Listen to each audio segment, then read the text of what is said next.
Hello friends, indirect speech આપણે લાંબા સમયથી શીખી રહ્યા છીએ.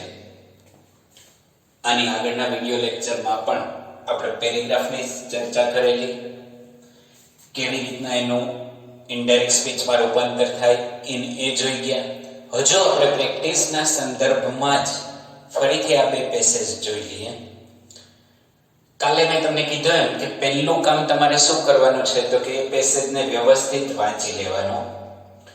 પછી બીજું કામ તમારે એ કરવાનું છે કે એમાંથી કોણ બોલે છે, કોણ કોણ વાતો કરે છે, બરાબર, કોની કોની વચ્ચે કન્વર્ઝેશન છે, કોની કોની વચ્ચે ડાયલોગ છે, એ તમારે જોવાનું રહે. પછી કયું વાક્ય કોણ બોલે છે અને કોણ સાંભળે છે એ જોવાનું. કયા પ્રકારનું વાક્ય છે, વિધાન છે, પ્રશ્નાર્થ છે, એક્સક્લેમેટરી છે, ઇમ્પેરેટિવ છે, ઓપ્ટેટિવ છે, લેટથી શરૂ થતું છે, કયા વાક્ય છે એ તમારે જોઈ લેવાનું અને એ પ્રમાણે આપણે પછી એને બનાવવાની વાત કરવાની. તો જો હવે આ પેસેજની ચર્ચા કરીએ આપણે. તો how delicious this dish is, said Rita. Do you like it, Vipa? Certainly. Who prepared this for us, Rita? said Vipa. My mother, said Rita.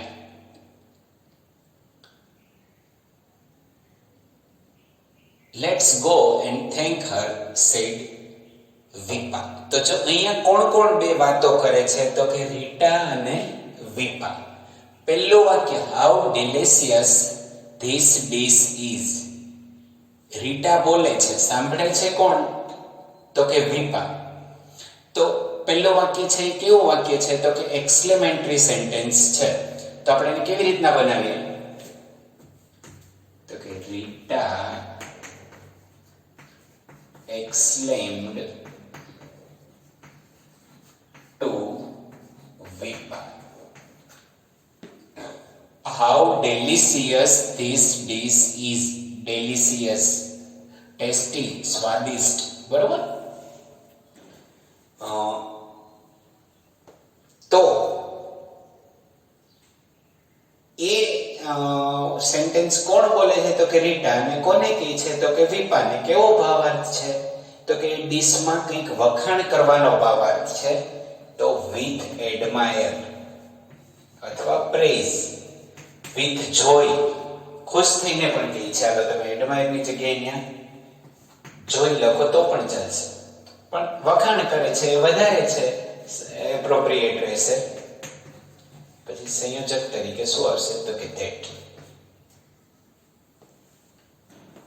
This dish is very delicious. This નો શું થશે that. તો કે that dish is no was very delicious.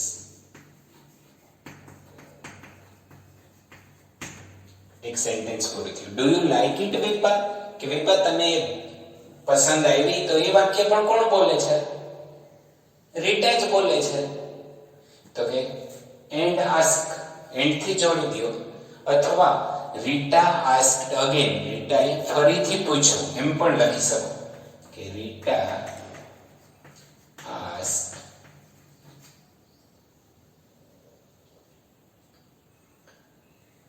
વિપા, અથવા એની જગ્યાએ again રીટાએ ફરીથી પૂછ્યું કે do you like it.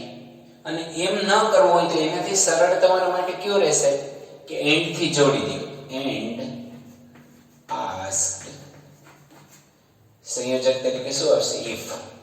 You like it વિપા, તો વિપા તો ખબર જ છે કે આપણે વાત કરીએ. યુ એટલે કોણ તો કે વિપા. સી લાઈક નું લાઈક્ડ ઇટ. ઓકે, ત્યાં વાક્ય પૂરું થઈ ગયું. તને ગમ્યું છે, તને ભાવ્યું એમ. સર્ટેનલી એટલે કે ચોક્કસ, કે કોણે જવાબ આપ્યો વિપાએ જવાબ આપ્યો. તો જવાબને આપણે શું લખતા હતા તો કે વિપા આન્સર્ડ પોઝિટિવલી. સર્ટેનલી એટલે ચોક્કસ એમ, તો હકારમાં જવાબ થયો ને. અથવા એમ તો એ જ લખો પોઝિટિવલી, એ જ અનુકૂળ પડશે. વિપા answered positively that I liked it, કે હા મને ભાવ્યું એમ. તો કે સી આઈ નો વિપા માટે એટલે સી થયો અને સી લાઇક્ડ ઇટ. હવે એમાં ને એમાં એને પૂછ્યું who prepared this for us, Rita? તો and asked who had prepared this નું શું થશે? that for them. My mother said Rita. તો રીટાએ એનો જવાબ આપ્યો કે કોણે બનાવ્યું છે? તો કે માય મધર. તો અધૂરું વાક્ય છે કે my mother prepared this for us. એવી રીતે અધૂરું વાક્ય આપણે પૂરું કરવું પડે. તો કે Rita answered that my mother એટલે કોના? તો કે બોલનાર રીટા ને મમ્મી. તો કે હર મધર. સાદા ભૂતકાળનો પૂર્ણ ભૂતકાળ થઈ જાય. Her mother had prepared this not that for them, કે મારા મમ્મી આપણા માટે બનાવ્યો છે. Let's go and thank her said Vipa. વિપાએ કીધું કે ચાલો તો જઈએ અને આપણે એનો આભાર માનીએ. લેટસ વાળું વાક્ય હોય તો આપણે શું કરતા હતા અત્યાર સુધીમાં? સરસ. તો કે વિપા proposed, અથવા બીજું તમે શું મૂકી શકો? suggested. વિપા proposed that let us નો શું થાય? તો કે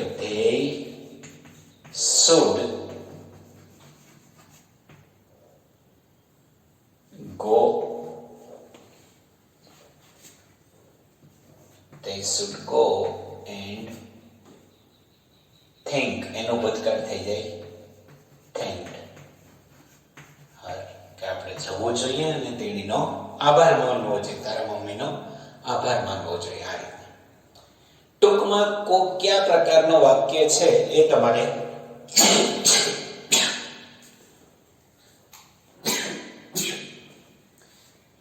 તમારે સમજી લેવું પડે અને એ પ્રમાણે તમારે સેન્ટેન્સ બનાવવાનું રહે. ઓકે, એના પછીનો પેસેજ છે એ જોઈએ કે અહીંયા કોણ કોણ વાતો કરે છે.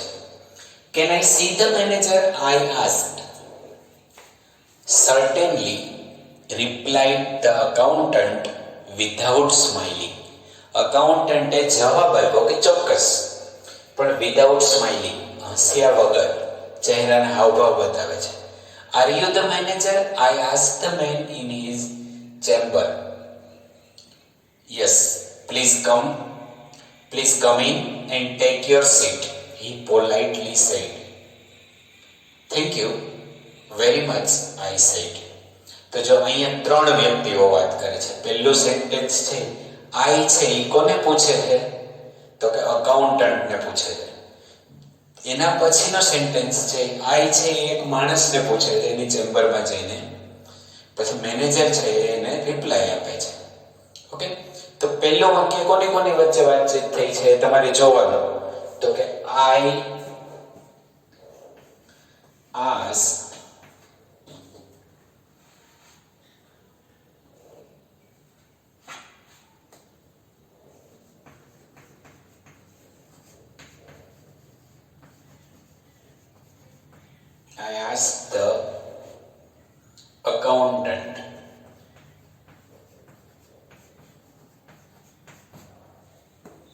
asked the accountant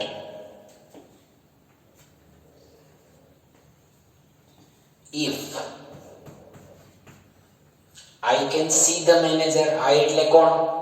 બોલનાર. તો બોલનાર તો I જ છે. I can નો શું થશે? could see the manager.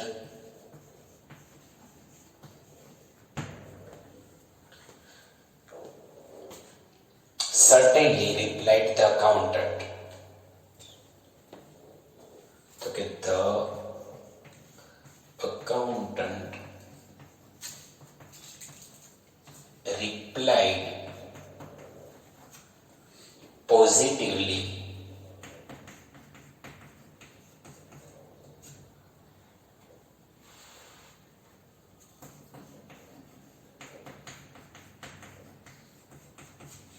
Replied positively without smiling.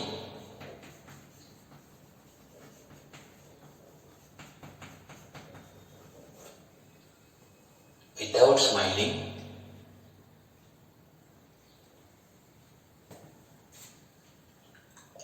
હસ્યા વગર એને જવાબ આપ્યો પોઝિટિવલી કે હકારાત્મક કે હા તમે મળી શકો.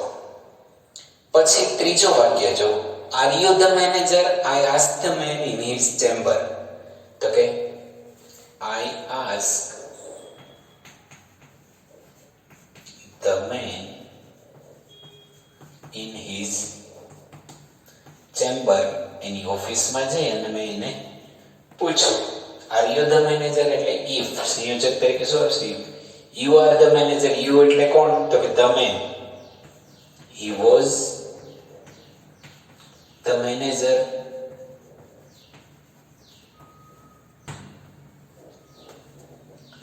Yes please come in and take your seat. જો બે વાક્ય છે તો કે હી આન્સર્ડ, અથવા આપણે રિપ્લાઇડ લખીએ છીએ અહીંયા, તો રિપ્લાઇડ લખો, આન્સર્ડ પણ લખો.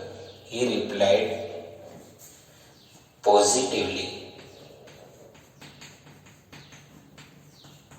એને હકારમાં કીધું કે હા that I am the manager. એવી રીતના કીધું.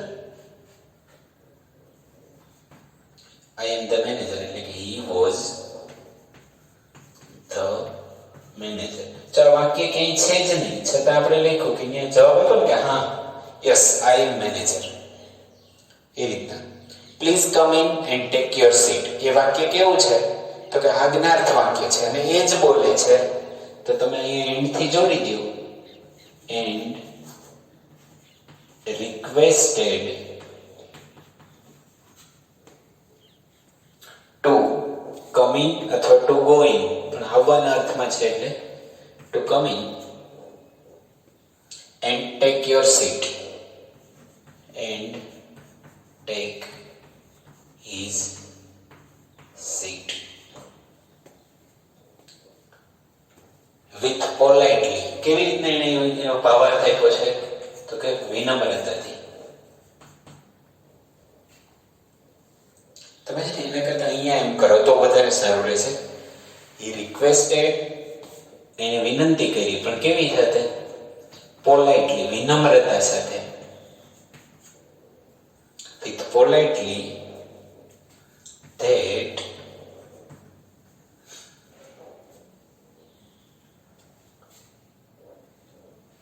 to come in, સંયોજક તરીકે આજ્ઞાર્થ વાક્ય છે એટલે શું થશે? to come in and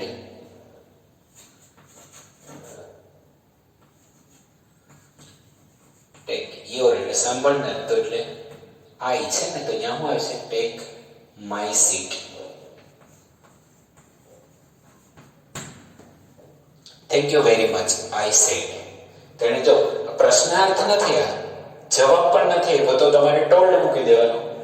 તો કે આઈ ટોલ્ડ, પણ અહીંયા થેન્ક યુ છે તો એના માટે શું આવશે? આઈ થેન્ક્ડ યુ. એટલે કોણ? તો કે એ માણસ, મેનેજર છે, હી છે. આઈ થેન્ક્ડ હિમ વેરી મચ. ઓકે, આ રીતના તમે જોઈ લ્યો. વધારે પ્રેક્ટિસ કરજો પેરેગ્રાફની પેન, કારણ કે 4 માર્ક્સ છે. 4 માર્ક્સ જવા જોઈએ નહીં. અને સમજો એટલે એમાં કોઈ સ્ટેપ બાય સ્ટેપ છે, એવું કોઈ અઘરું પણ નથી કે જે આપણને સમજાય નહીં. હા, હું માનું ત્યાં સુધી કંઈ તકલીફ હશે નહીં. વ્યવસ્થિત જોજો અને પ્રેક્ટિસ કરજો. છતાં પણ તકલીફ પડે તો મોસ્ટ વેલકમ. ઓકે, આવજો.